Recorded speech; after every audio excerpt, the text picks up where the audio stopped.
குயிக்காக பணம் பண்ணணும்னா குயிக்காக இழக்கவும் செய்வீங்க. குயிக்காக பணம் பண்ணுறது அவ்வளோ ஈஸின்னா நீங்கள் நானும் இப்போ பேசிகிட்டே இருக்க வேணாம், யாருமே வேலைக்கே போக வேணாம். எல்லாமே என்ன பண்ணுறாங்கன்னா ஸ்டாக்ல போடுவோம், நம்மளுக்கு நிறைய ரிட்டர்ன் கிடைக்கும்னு பார்க்குறாங்க.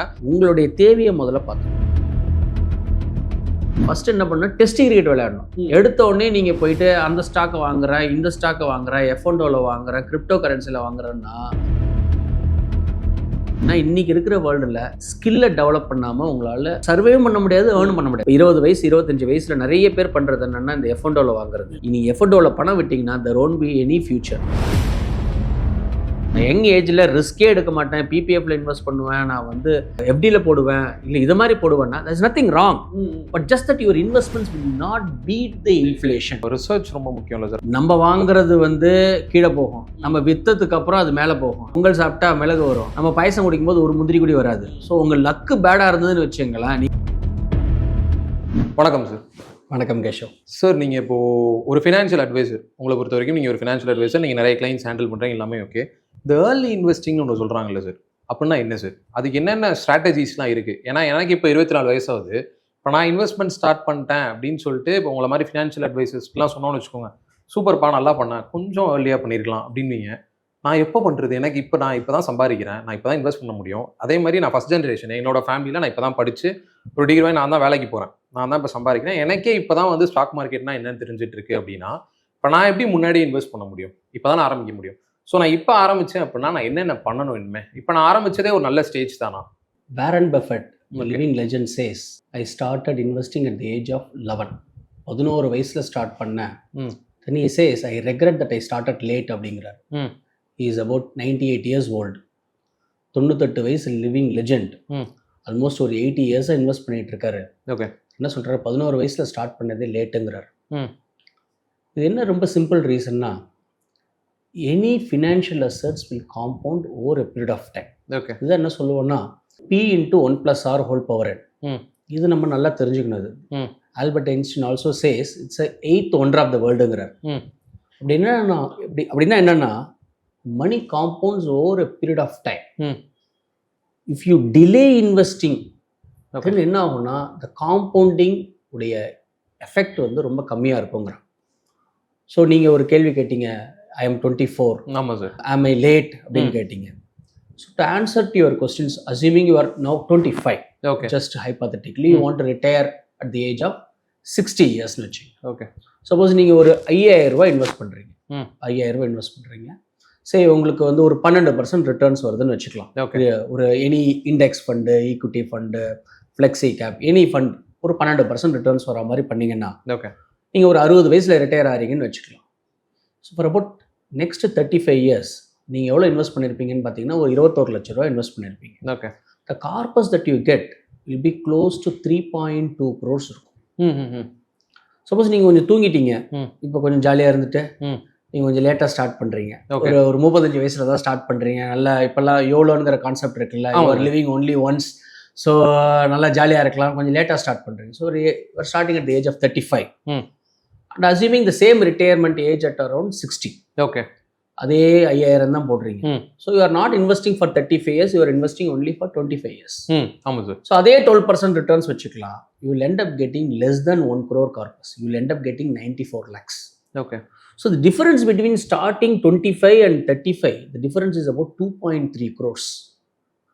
So இது என்ன ரீசன்னா P × 1 + R whole power n. நம்ம 6th standard 7th standard என்ன படிச்சிருப்போம்னா PNR/100ன்னு படிச்சோம். சிம்பிள் இன்ட்ரெஸ்ட் ஃபார்முலா படிச்சோம். இந்த காம்பவுண்டிங் இன்ட்ரெஸ்ட்ல என்னன்னா P × 1 + R whole power n. இந்த என்னங்கிறது டைம். இந்த டைம் வந்து எக்ஸ்போனென்ஷியல் இருக்கு. ஓகே. நியூமரேட்டர்ல இல்ல, டினாமினேட்டர்ல இல்ல. ஸோ என்ன ஆகும், அந்த டைம் ஜாஸ்தியாக ஜாஸ்தியாக ஜாஸ்தியாக மணி மல்டிப்ளை ஆகிட்டே இருக்கும். Okay. It is not the quantum of money that you make and invest. For example 2 to the power 3 போட்டிங்கன்னா 2 × 2 × 2, 2 to the power 5 போட்டிங்கன்னா மல்டிப்ளை ஆகிட்டே இருக்கும். ஸோ என்ன ஆகும்னா the longer that you make an investments, the corpus would be much better. It does not matter நீங்கள் இந்த ஏஜில் start பண்ணுறீங்க, நீங்கள் எவ்வளோ லாங்கராக இன்வெஸ்ட் பண்ண முடியுமோ அவ்வளோக்கு அவ்வளோ இன்வெஸ்ட் பண்ணுறது பெட்டர். சார், அப்புறம் இந்த ஏர்லி ஸ்டேஜ் ஆஃப் இன்வெஸ்டிங்கில் பார்த்தீங்கன்னா நிறைய பேர் இன்வெஸ்ட்மெண்ட்டாக என்னன்னே தெரியாமல் என்ன பண்ணிடுறாங்கன்னா ஒரு ஸ்டாக்கோட ப்ரைஸை வச்சு, அதாவது நம்ம இப்போ ஈஸியஸ்ட் வே மியூச்சுவல் ஃபண்டுன்னு ஒன்று இருக்குது, அது பக்கம் யாரும் வர்றது கிடையாது. எல்லாமே என்ன பண்ணுறாங்கன்னா ஸ்டாக்ல போடுவோம், நம்மளுக்கு நிறைய ரிட்டர்ன் கிடைக்கும்னு பார்க்குறாங்க. அதுவும் ஸ்டாக்கை வந்து எப்படி அனலைஸ் பண்ணுறாங்கன்னா ஒரு ஸ்டாக்கோட ப்ரைஸ் என்ன, ஓகே 350 ருபீஸ் வேணாம் ரொம்ப அதிகமாக இருக்குது, இது அவ்வளோ ரிட்டர்ன் தெரியாது. ஆனால் ₹1 விற்கிது இந்த ஸ்டாக்ஸ், இதில் ஒரு ₹100 நான் அந்த ஸ்டாக்ஸை வாங்கி போட்டேன் அப்படின்னா இது இன்னும் ₹1 ஏறிச்சுனாலும் எனக்கு செம ப்ராஃபிட் ஆச்சு அப்படின்னு பார்க்குறாங்க. இதை நீங்கள் எப்படி பார்க்குறீங்க? இது வந்து ஒரு அவேர்னஸ் இல்லாததான் காரணம். ஓகே. ஸோ நம்ம ஊரில் பார்த்தீங்கன்னா இன்னைக்கு எஸ் பேங்கோடைய நம்பர் ஆஃப் ஷேர் ஹோல்டர்ஸ் பார்த்தீங்கன்னா தான் ஹையஸ்ட் 50 lakh ஷேர் ஹோல்டர்ஸ் இருக்காங்க. ஓகே. ஒரு பெரிய கம்பெனி டிசிஎஸ்ங்கிற ஒரு பெரிய கம்பெனி 10 லட்சம் கோடி உள்ள ஒரு பெரிய கம்பெனி, அதோடைய ஷேர் ஹோல்டர்ஸ் ஒரு 25 lakh ஷேர் ஹோல்டர்ஸ் கூட கிடையாது.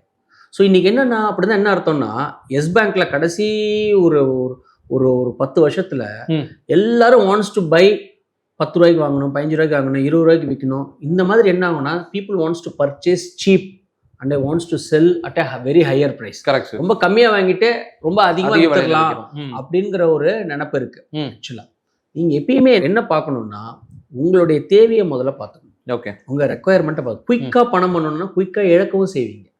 கரெக்ட். ஸோ நீங்கள் குயிக்காக பணம் பண்ணுறதை முதல்ல மைண்ட்லேருந்து எடுத்துடணும். குயிக்காக பணம் பண்ணுறது அவ்வளோ ஈஸின்னா நீங்கள் நானும் இப்போ பேசிகிட்டே இருக்க வேணாம், யாருமே வேலைக்கே போக வேணாம். எல்லாரும் இதை வாங்கிட்டு இந்த மாதிரி ஒரு ₹10 ஒரு ஷேரு, ₹5 ஒரு share, ₹15 doesn't work that way. You have to work. First நீங்கள் குயிக்காக படம் பண்ண வேண்டியதை முதல்ல மனசுலேருந்து எடுத்துருங்க. ஓகே. ஃபர்ஸ்ட்டு நான் என்ன சொல்லுவேன் எல்லா யங்ஸ்டர்ஸுக்கு என்ன சொல்லுவேன்னா ஃபர்ஸ்ட் இன்வெஸ்டிங் எல்லாமே அப்புறம் தான். ஃபர்ஸ்ட் உங்கள் கெரியர், உங்கள் profession is very important. Okay. First you have to water the root. First உங்களுடைய கெரியரை நல்லா நீங்கள் பில்ட் பண்ணணும். ஸோ ஒரு ஃபர்ஸ்ட் 1-2 இயர்ஸ் இருந்தீங்கன்னா ஸ்கில்லை டெவலப் பண்ணணும். இப்போ நம்ம கிட்ட நிறைய எம்ப்ளாயிஸ் இருக்காங்க, நிறைய யங்ஸ்டர்ஸ் இருக்காங்க. உங்கள்கிட்ட என்ன சொல்றது என்னன்னா first you learn then you earn. So ஒரு ஃபர்ஸ்ட் 10 years 15 years நல்ல ஸ்கில்லை டெவலப் பண்ணணும். ஏன்னா இன்னைக்கு இருக்கிற வேர்ல்டில் ஸ்கில்லை டெவலப் பண்ணாமல் உங்களால் சர்வே பண்ண முடியாது, ஏர்ன் பண்ண முடியாது. சர்வேவும் பண்ண முடியாது, ஏர்ன் பண்ண முடியாது. இதுதான் என்ன சொல்லுவோம், உக்கா வேர்ல்டுன்னு சொல்லுவோம். வியூசிஏ என்னன்னா V stands for volatility. Okay. U stands for uncertainty. Okay. C stands for complexity. A stands for ambiguity. இப்படின்னா என்னன்னா ஒரு கோவிட் டயத்தில் பார்த்தீங்கன்னா எல்லாருக்கும் வேலை போயிடுச்சு. ஆமாம். நிறைய பேருக்கு வந்து பார்த்தீங்கன்னா ஒரு 6 மாதம் சேலரி கட் இருந்தது. 30% சேலரி கட்டு, 40% சேலரி கட்டு. ஒரு 2 வருஷம் கோவிடுக்கு அப்புறம் பார்த்தீங்கன்னா எல்லாருக்கும் 2 ஜாப், 3 ஜாப், 4 ஜாப் இருந்தது. இப்போ பார்த்தீங்கன்னா again salary cut. So world எவ்வளோ டைனமிக்காக சேஞ்ச் ஆகிட்டு இருக்கு பாருங்க. கரெக்ட். இந்த மாதிரி டைனமிக்காக வேர்ல்டு சேஞ்ச் ஆகிற இடத்துல உங்களுக்கு ஃபஸ்ட்டு கெரியரை நீங்கள் கரெக்டாக ஃபோக்கஸ் பண்ணணும். இந்த வேர்ல்டுக்கு தகுந்த மாதிரி உங்களுக்கு ஸ்கில் இல்லைன்னா உங்களுக்கு இன்கமே இருக்காது. ஸோ இன்வெஸ்டிங்குலாம் தெரிஞ்சுக்கிறதுக்கு முன்னாடி ஃபஸ்ட்டு உங்கள் கெரியரை முதல்ல பில்ட் பண்ணணும். ஓகே. இந்த கெரியரில் பில்ட் பண்ணிவிட்டு ஃபஸ்ட்டு ஸ்டார்ட் ஸ்மால். ஃபஸ்ட்டு என்ன பண்ணால் டெஸ்ட் கிரிக்கெட் விளையாடணும். எடுத்த உடனே நீங்கள் போயிட்டு அந்த ஸ்டாக்கை வாங்குறேன், இந்த ஸ்டாக்கை வாங்குறேன், F&Oவில் வாங்குறேன், கிரிப்டோ கரன்சியில் வாங்குறேன்னா you tend to lose more than you earn. First என்ன பண்ணணும்னா டெஸ்ட் கிரிக்கெட் விளையாடுங்க. ஓகே. ஃபஸ்ட்டு உங்களுடைய நீடை தெரிஞ்சுக்கிட்டு ஒரு ஃபினான்ஷியல் அட்வைசர் மூலமாக ஃபஸ்ட்டு ஸ்டார்ட் பண்ணுங்க. ஓகே. அதுக்கப்புறமா ஒன் டே விளையாடுங்க. அதுக்கப்புறமா நீங்கள் வந்து சொன்னீங்கல்ல ஸ்டாக் வாங்குறேன், இதை வாங்குறேன், அதுக்கப்புறமா நீங்கள் T20க்கு போகலாம். எடுத்தோடனே நீங்கள் T20க்கு போனீங்கன்னா 6 ஓவரில் நீங்கள் 4 விக்கெட் 5 விக்கெட் விட்டுட்டீங்கன்னா அந்த டீம் 120க்கு ஆல் அவுட் ஆகிடும். ஈஸியாக இன்னொரு டீம் வின் பண்ணிட்டு போயிடுவாங்க. ஸோ ஃபஸ்ட்டு நீங்கள் பர்மனன்ட் லாஸ் ஆஃப் கேபிட்டல் இருக்கக்கூடாது. அப்படின்னா என்ன, யங் ஏஜில் இப்போ 20 வயசு 25 வயசில் நிறைய பேர் பண்ணுறது என்னென்னா இந்த F&Oவில் வாங்குறது.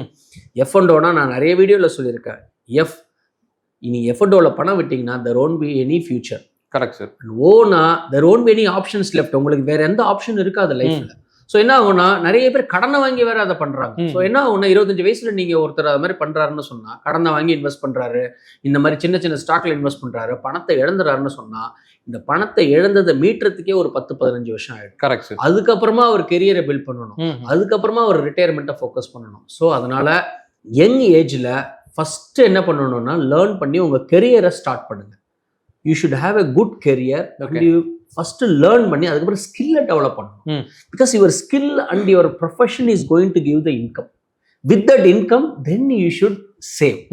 ஸோ எடுத்தோடனே இன்வெஸ்டிங்கே பண்ணணும், ஃபர்ஸ்ட் சேவ் பண்ணுங்க. Saving is slightly different from investing. So saving இங்கே ஃபர்ஸ்ட் என்ன பண்ணிக்கலாம்னா ஒரு எமர்ஜென்சி ஃபண்ட் வச்சுக்கலாம். ஓகே.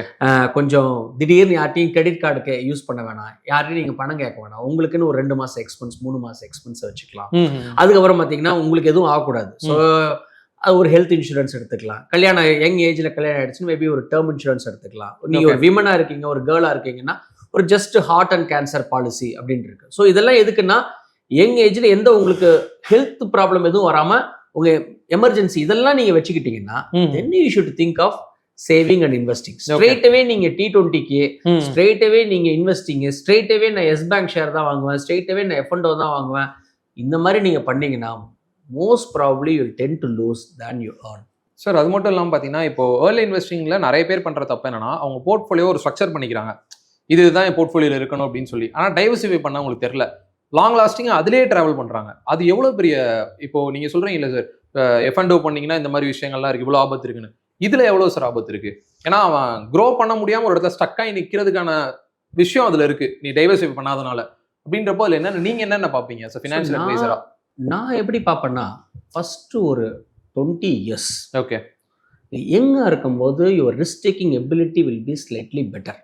யங்கா இருக்கும்போது நீ கொஞ்சம் ரிஸ்க் எடுக்கலாம். உங்களுக்கு நீங்க 25 வயசுல எடுத்த ரிஸ்க் 45 வயசுல எடுக்க மாட்டீங்க. ஏன்னா உங்களுக்கு ரெஸ்பான்சிபிலிட்டிஸ் இருக்கும், ஒய்ஃபு, குழந்தை, அப்புறம் படிப்பு, அப்புறம் ரிட்டையர்மெண்ட், இந்த மாதிரி உங்களுக்கு ரெஸ்பான்சிபிலிட்டிஸ் ஜாஸ்தி ஆகிட்டே இருக்கும். ஸோ யங் ஏஜ்ல யூ மஸ்ட் டேக் ரிஸ்க். நான் ஃபர்ஸ்ட் சொன்ன மாதிரி ஃபர்ஸ்ட் ப்ரொஃபஷன், உங்களுடைய கெரியரை ஃபர்ஸ்ட் பார்த்துக்கிட்டு தென் ஃபர்ஸ்ட் 20 இயர்ஸ்க்கு யூ மஸ்ட் டேக் ரிஸ்க். இன்னைக்கு ரிஸ்கே எடுக்காம இருப்பேன் அப்படிங்கிறது தான் பெரிய ரிஸ்க். என்னன்னா today the longevity of an individual has gone up. இன்னைக்கு பார்த்தீங்கன்னா ஆவரேஜா இன்னைக்கு 85லேருந்து 90 வயசு வரைக்கும் வாழறாங்க.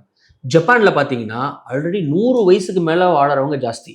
இப்போ ரீசெண்டா தமிழ்நாட்டில் தேர்தல் அறிக்கை கொடுத்தாங்க. தமிழ்நாட்டில் மட்டுமே 14.66 lakh people are living beyond 85 years. Okay. So living longer is actually a blessing. நம்ம ஆயுஷ்மான் பவ, ரொம்ப நாள் வாழு அப்படின்னு சொல்லுவாங்க. அது வந்து ஒரு பெரிய வரம். ஆனால் ரொம்ப நாள் வாழறோம், ஆனால் பணம் இல்லாமல் வாழறது வந்து ஒரு பெரிய சாபம். ஸோ என்ன பாயிண்ட் சொல்ல வரேன்னா, இன்னைக்கு longevity of the life has gone up. So அதனால நீங்கள் ஏர்லியாக இன்வெஸ்ட் பண்ணுங்க. இன்னைக்கு வந்து நம்ம ஊரில் பென்ஷன் கிடையாது, நம்ம ஊரில் மோஸ்ட்லி டென்ஷன் தான்.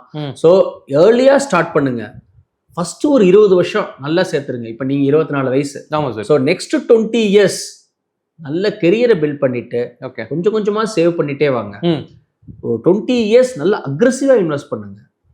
Because taking no risk is the biggest risk. Because you from 44 நீங்கள் வந்து 90 years, 95 years, 100 years, who knows, maybe we can live beyond 100 years. So அந்த மாதிரி சமயத்தில் the first 20 years of your saving and investing will take care of at least next 40 years, 50 years. இல்லை அதான் sir, இப்போ நீங்கள் சொல்கிறீங்க 20 இயர்ஸ் வந்து நான் இன்வெஸ்ட் பண்ணேன், அது நான் 40 இயர்ஸ் பார்த்துக்கும் அப்படின்னு சொல்கிறீங்க. ஓகே, இந்த அக்ரெசிவ் இன்வெஸ்ட்மெண்ட் சொல்கிறீங்கல்ல, அது நிறைய பேர் பண்ண விஷயம்னா ஒரு டார்கெட் ஃபிக்ஸ் பண்ணிக்கிறாங்க, இதில் மட்டும்தான் நான் இன்வெஸ்ட் பண்ணுவேன் அப்படின்னு சொல்லி. அது என்னைக்காவது கீழே விழுந்துன்னா அவங்க மொத்தமாக லாஸ். அவங்க டைவர்சிஃபை பண்ணுறதுன்ற ஒரு பேச்சுக்கே அவங்கள்ட்ட இடம் இல்லை. ஸோ அப்படின்ற அவங்க என்ன பண்ணணும், அவங்க எப்படி அவங்க ஸ்டாக்ஸை எங்கெங்கே வைக்கணும், இல்லை அவங்க ஈக்விட்டிஸ் எங்கெங்கே வைக்கணும், இல்லை அசட்ஸ் எப்படி பில்ட் பண்ணணும், எப்படி பண்ணுறது அதெல்லாம்? ஸோ இதுக்கு ஒரு ஸ்ட்ரைட் சிங்கிள் ஆன்சர் கிடையாது. Okay, no one size shirt will fit an individual. நான் 38 சைஸ் போடுவேன், நீங்கள் 36 போடுவீங்க, ஒருத்தர் 42 போடுவார். ஃபர்ஸ்ட் எல்லாரும் என்ன தெரிஞ்சுக்கணும், அந்த 1 கோடி டார்கெட்டை ரீச் பண்ணணும். இப்போ 25 வயசுல ஒருத்தர் ஸ்டார்ட் பண்ணுறாருன்னு சொன்னால் அவர் அந்த 1 கோடி டார்கெட்டை எப்படியாவது ரீச் பண்ண பார்க்கணும். அது ரொம்ப ரொம்ப இம்பார்ட்டன்ட். நான் சொல்றது எல்லாமே middle class and upper middle class. அந்த 1 crore டார்கெட்டை கண்டிப்பாக ரீச் பண்ணணும். ஒன்ஸ் இந்த 1 crore ரீச் பண்ணிட்டுன்னா தென் நீங்கள் டைவர்சிஃபை பண்ணணும். எடுத்தோடனே நான் வந்து கோல்டில் போடுறேன், எடுத்தோடனே நான் வந்து கிரிப்டோவில் போடுறேன், எடுத்தோடனே நான் வந்து எஃப்டியில் போடுறேன், எடுத்தோடனே நான் போஸ்ட் ஆஃபீஸில் போடுறேன்னா உங்கள் இன்ஃப்ளேஷனை பீட் பண்ணாமல் போயிடும். Inflation is the biggest risk that we carry. இன்னைக்கு வந்து ஒரு எக்ஸாம்பிள் நான் நிறைய வீடியோவில் சொல்லியிருக்கேன். நான் வேலைக்கு ஸ்டார்ட் பண்ணும்போது சரவணபவன் மசால் தோசை வந்து 15 ரூபா தான். 2002 பீட்டர்ஸ் ரோடு சரவணபவன் போனால் 15 ரூபா தான் மசால் தோசை. I still remember. இன்னைக்கு வந்து same masala dosa is about 120 rupees or 130 rupees. எத்தனை டைம் இதாக இருக்கு. So you can come out of infection, you can come out of inflammation, but you cannot come out of inflation. Inflation is the biggest risk. So இந்த இன்ஃப்ளேஷனை beat பண்ணணும்.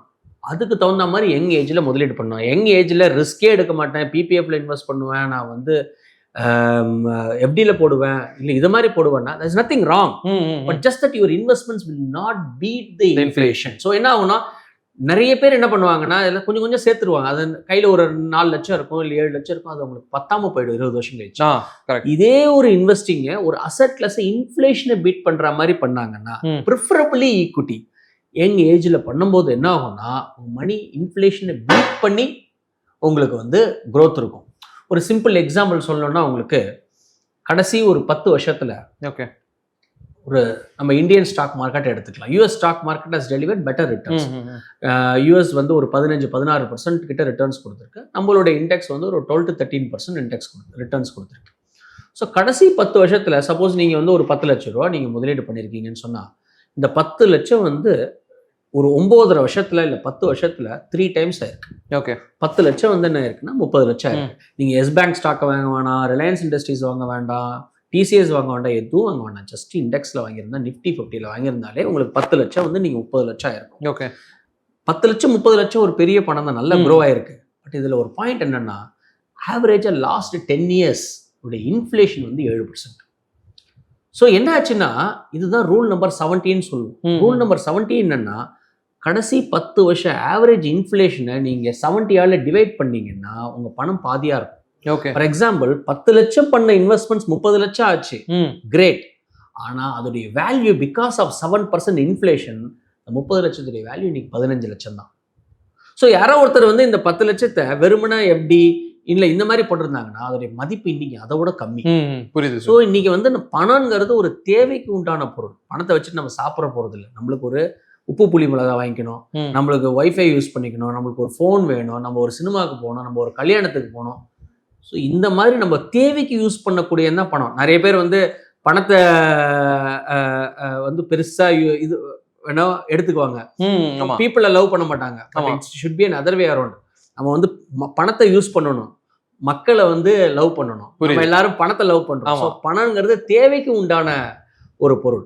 So that's what it is. So இப்போ சீப்பாக இருக்குன்ட்டு ஒன்றும் வாங்கக்கூடாது. ஒரு example சொல்கிறேன். இப்போ நீ எஸ் பேங்க் ஷேர் வந்து ஒரு 15 ரூபா இருக்குன்னு வச்சுங்க. ஓகே. சப்போஸ் 15 ரூபா 10% கீழே இறங்குதுன்னு வச்சுங்க, உங்களுக்கு வந்து பார்த்தீங்கன்னா இன்னும் 13 ரூபா 50 பைசா இருக்கும். எப்பயுமே என்ன பார்க்கணும்னா பர்சன்டேஜ் ஆஃப் ரிட்டர்ன்ஸ் தான் பார்க்கணும். இப்போ இன்ஃபோசிஸ் வந்து 2000 ரூபா இருக்குன்னு வச்சுங்க, ஒரு 10% மேலே போச்சுன்னா 2000 ரூபாவில் 10% வந்து 2200 ரூபா. எஸ் பேங்க் இப்போ 10% மேலே போச்சுன்னு வச்சுங்க, 15 ரூபாவில் 10% வந்து பார்த்தீங்கன்னா 16 ரூபா 50 பைசா. எப்பயுமே பர்சன்டேஜ் ஆஃப் ரிட்டர்ன்ஸ் தான் பார்க்கணும். நீங்கள் என்டிடிவியோ சிஎன்பிசியோ நீங்கள் டிவி பார்த்தீங்கன்னா 220 ரூபா மேலே போயிருக்கிறத காமிக்க மாட்டாங்க. பர்சன்டேஜா எப்படி மேலே போயிருக்கு, 3% மேலே போயிருக்கா, 5% மேலே போயிருக்கா. So it does not matter. உங்களுக்கு சின்ன கம்பெனி வாங்குறீங்களா, பெரிய கம்பெனி வாங்கல, what it matters is the percentage of returns. இந்த பர்சன்டேஜ் ஆஃப் ரிட்டர்ன்ஸை பார்க்கணும். ரெண்டாவது வந்து முதல்ல இன்வெஸ்ட் பண்ணுறாங்க அப்படின்னா எடுத்த உடனே பண்ணாமல் ஃபர்ஸ்ட் இண்டெக்ஸை வாங்கிக்கிறது மச் பெட்டர். அண்ட் தேர்டு வந்து என்னன்னா, சின்ன கம்பெனி பெரிய கம்பெனி இதெல்லாம் வந்து முக்கியம் கிடையாது. எப்பயுமே பர்சன்டேஜ் ஆஃப் ரிட்டர்ன்ஸை பாருங்க சார். அப்புறம் ரிசர்ச் ரொம்ப முக்கியம் இல்லை சார்? அதாவது இப்போ நான் ஒரு கம்பெனி போய் தெரிஞ்சுக்கிறேன் அப்படின்னா, நான் இன்ஃபோசிஸை பிளைண்டாக வாங்க முடியாது. இன்ஃபோசிஸ் என்ன பண்ணுறான், எப்படி மேனேஜ்மெண்ட் எப்படி இருக்கு, இதெல்லாம் பார்த்து தானே பண்ண முடியும் அப்படின்னு கேட்குறேன். அதான் நீங்கள் ஒரு கம்பெனியை வாங்கும்போது it requires in depth knowledge. Okay, you need to do the research. இப்போ நம்ம எப்பயும் வந்து நான் என்ன சொல்லுவேன்னா, நம்ம வாங்குறது வந்து கீழே போகும், நம்ம வித்ததுக்கு அப்புறம் அது மேலே போகும். when you eat Pongal we get pepper. Pongal சாப்பிட்டா மிளகு வரும், நம்ம பாயசம் குடிக்கும் போது ஒரு முந்திரி குடி வராது. ஸோ உங்க லக்கு பேடா இருந்ததுன்னு வச்சுங்களேன், நீங்க வாங்கின ஸ்டாக் கீழே போகும், மார்க்கெட் மேலே போகும். அதனால ஃபர்ஸ்ட் எடுத்த உடனே நீங்க இண்டெக்ஸ்ல வாங்குறது தான் மச் பெட்டர்.